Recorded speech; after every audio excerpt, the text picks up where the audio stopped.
Hello everyone, welcome back to my channel. Today I am discuss about the chapter 2 which is ground of induction অৰ্থাৎ আগমনৰ ভিত্তি। গতিকে আমি পাই আহিছো আগমন অনুমান কাক বলে বা আগমন কি। তো induction aims at establishing a materially true general proposition as its conclusion.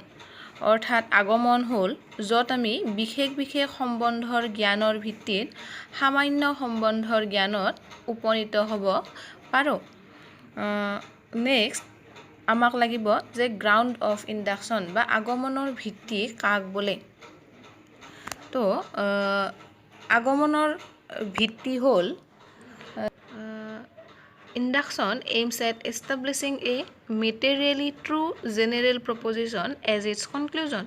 So, by the grounds of induction are meant those processes and principles depending on which induction establish a general real proposition.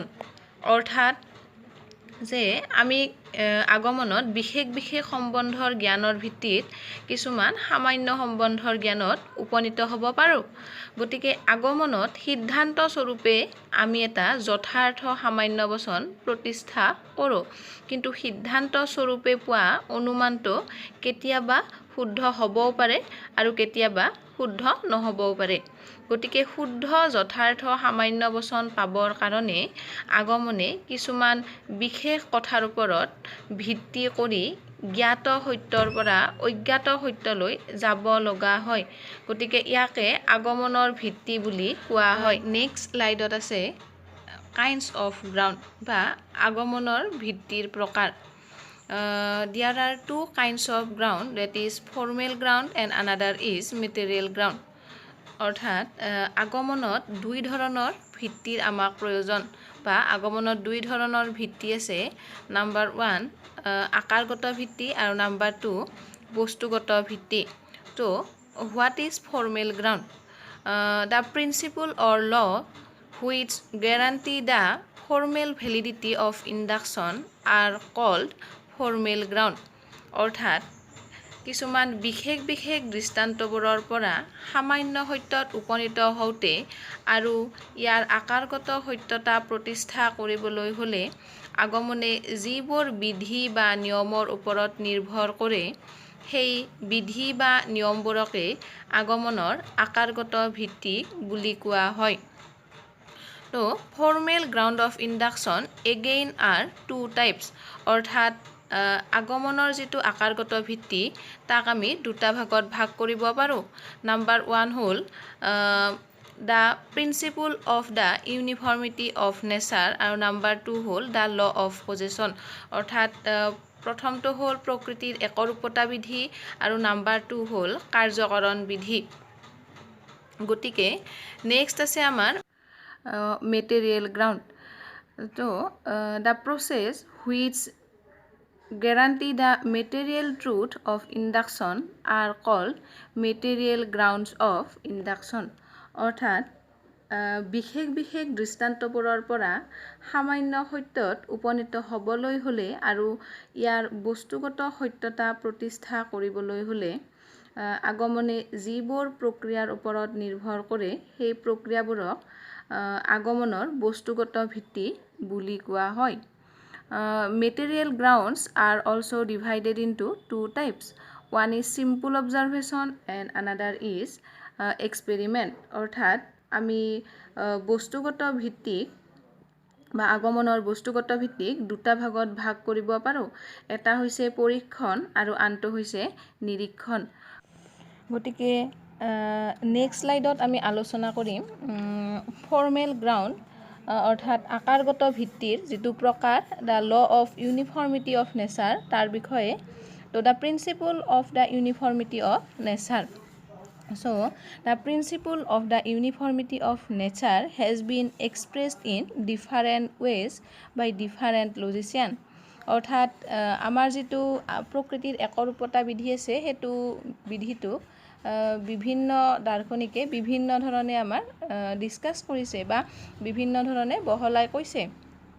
So, but the real meaning underlining all these expressions is very simple, and that is nature behaves in the same way under similar circumstances. So what happens under certain circumstances will always happen under similar circumstances. In other words, nature behaves regularly or uniformity. For example, if in the past fire burns us under certain circumstances, then fire will burn us in future also under similar circumstances. অৰ্থাৎ যিটো প্ৰকৃতিৰ একৰূপতা বিধিটোক বিভিন্ন তৰ্কবিদে বিভিন্ন ধৰণে আমাক আগত দাঙি ধৰিছে আৰু প্ৰকৃতিৰ একৰূপতা বিধি সদায় প্ৰকৃতিয়ে ইয়াত একেদৰে আচৰণ কৰে। গতিকে ইয়াত কোৱা হয় যে প্ৰকৃতিয়ে একে অৱস্থাত সদায় একেদৰে আচৰণ কৰে, বা ইয়াক আমি under similar circumstances nature behave in the same way বুলিও কওঁ।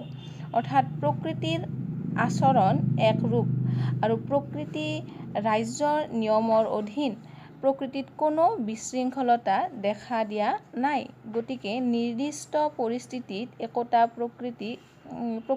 প্ৰাকৃতিক ঘটনাই সদায় একেই আচৰণ কৰে। এক বিশেষ পৰিস্থিতিত ঘটা ঘটনা এটাৰ সেই একে বিশেষ পৰিস্থিতিৰ উদ্ভৱ হ'লে ঘটনাটোৰ পুনৰাবৃত্তি হোৱাও দেখা যায়।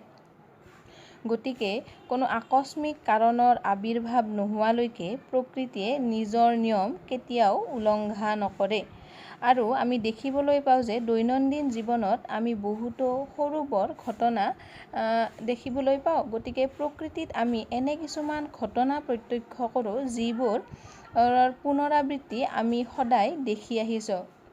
উদাহৰণস্বৰূপে প্ৰতিদিনে আমাৰ সূৰ্য উদয় হোৱাৰ লগে লগে গোটেই জগতখন পোহৰ হৈ উঠে, বা জুন বা জুলাই মাহত পৰিৱেশ খুব গৰম, আকৌ ডিচেম্বৰ বা জানুৱাৰী মাহত ঠাণ্ডাও আমি অনুভৱ কৰোঁ। গতিকে এইবিলাক হৈছে আমাৰ কিছুমান প্ৰকৃতিৰ নিয়ম, আৰু এই নিয়ম প্ৰকৃতিয়ে কেতিয়াও ভংগ নকৰে।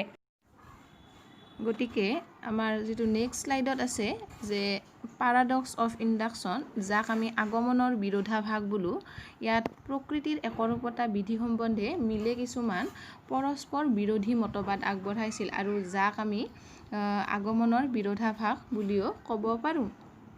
অৰ্থাৎ the word paradox mean proposition seemingly absurd yet true in fact or seeming contradiction. The principle of the uniformity of nature is the formal ground of induction.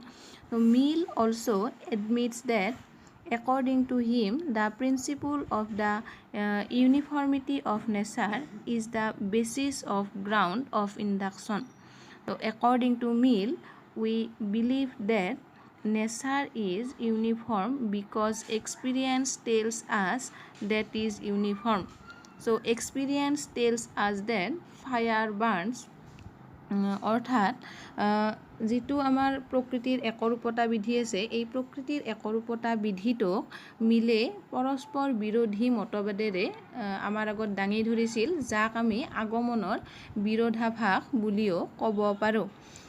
মিলৰ মতে প্ৰকৃতিৰ একৰূপতা বিধিটোক যদিও পূৰ্ব স্বীকাৰ্য স্বতঃসিদ্ধ বুলি ক'ব পাৰি, তথাপিও অন্য এক প্ৰসংগত ইয়াক সৰল গণনাভিত্তিক আগমনৰ ফল বুলিও তেওঁ অভিহিত কৰিছে। গতিকে অবৈজ্ঞানিক আগমনত যেতিয়া সামান্য বচন্ত প্ৰতিষ্ঠা কৰা হয়, তেতিয়া কোনো ধৰণৰ কাৰ্যকৰণ সম্বন্ধ প্ৰতিষ্ঠা কৰাৰ চেষ্টা কৰা নহয়। একমাত্ৰ অবাধিত অভিজ্ঞতাৰ ওপৰত ভিত্তি কৰিয়েই এনে সিদ্ধান্ত কৰা হয়, আৰু প্ৰকৃতিত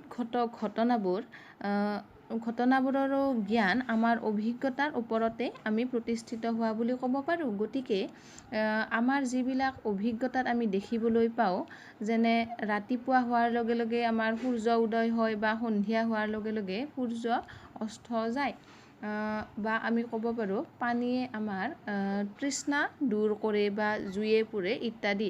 আৰু এনেবোৰ অভিজ্ঞতাৰ ওপৰত নিৰ্ভৰ কৰিয়েই আমি প্ৰকৃতিৰ একৰূপতা বিধিটো নিশ্চিত কৰোঁ। So, there are two statements made by Mill regarding this principle that are contradictory to each other. Once he calls this principle the ground of induction which cannot be derived from experience, and another occasion he says that it is derived from experience.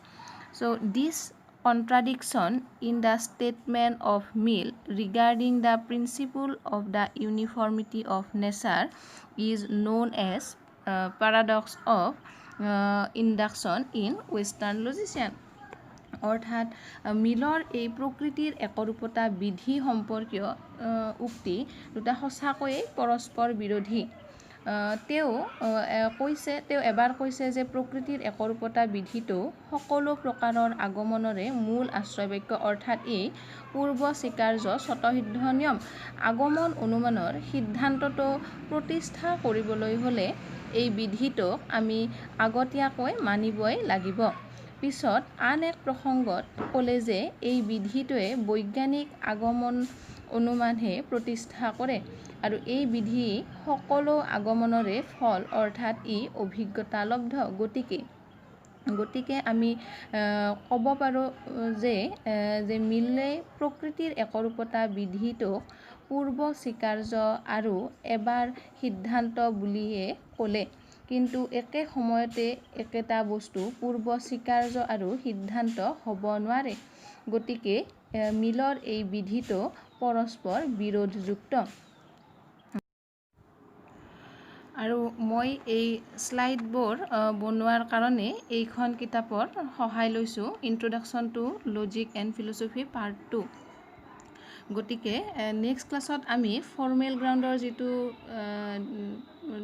Point আছে, 2 নম্বৰ point, the law of causation বা কাৰ্যকাৰণ বিধি, সেই সম্পৰ্কে আমি আলোচনা কৰিম।